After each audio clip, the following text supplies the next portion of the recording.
Nagpupumiglas, naglalaway, nanlilisik ang mga mata. Ganito pinahirapan ng rabies ang 31 anyos na si Janelo Limbing, factory worker sa Laguna. Ang kanyang mga huling sandali habang nakatali sa kama sa ospital, kinunan ng kanyang partner na si Eva, nakabuanan pa man din. Nararamdaman mo? Sabi ko sa kanya, lumaban ka kasi mga anak mo ako eh. Pinipilit niya pang gumanon tumingin po sa akin. Pinasigaw niya pa po yung I love you. Isa sa mga sintomas ni Janelo, nahirapan siyang huminga. Akala ko po sir, dahil lang po sa paninigarilyo niya, yung pagbibape lang. Pag inom niya po, as in nalunod po siya. Pag inom niya pong gano'n, as in po parang nalulunod sa dagat, gano'n po. Pag dating po namin ulit dun sa ospital po ng Kabuyaw, may nakita po siyang malaking electric pan, lakas po ng hangin. Balot na balot naman po siya, naka-jacket, naka-bonnet. Sabi niya, yung electric pan, alisin nyo. Tapos tumakbo po siya sa labas. Tapos sinabihan na po kami na i-refer daw po kami sa hospital po ng RITM sa Alabang, sa Muntinlupa. In-explain po nila na 48 hours na lang daw po yung itatagal. Palabiro at masayahing tao raw si Janelo. Kaya sa kanyang huling sandali sa ospital, nagawa pa niyang ngumiti habang nagbe-video ng pasasalamat at mga huling habilin.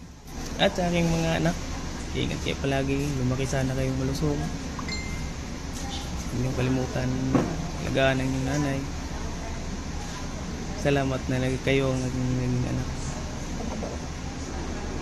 Bye-bye! May 15 unang nilagnat si Janelo.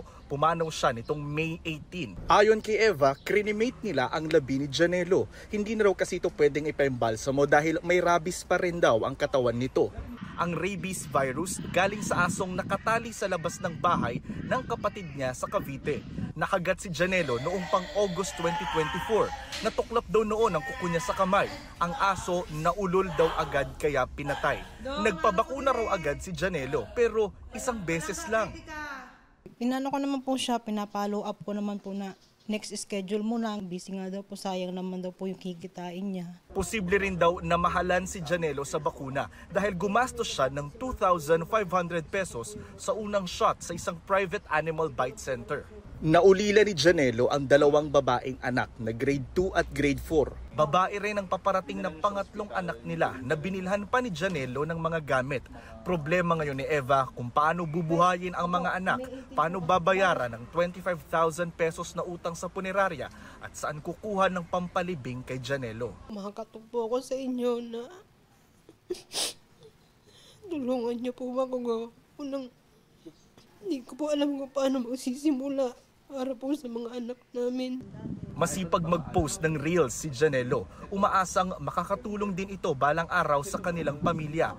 Kaya ang huling habilin niya kay Eva, isa publiko ang kanyang sinapit. Mula Kabuyaw, Laguna, para sa GMA Integrated News, Jonathan Andal, nakatutok, 24 oras.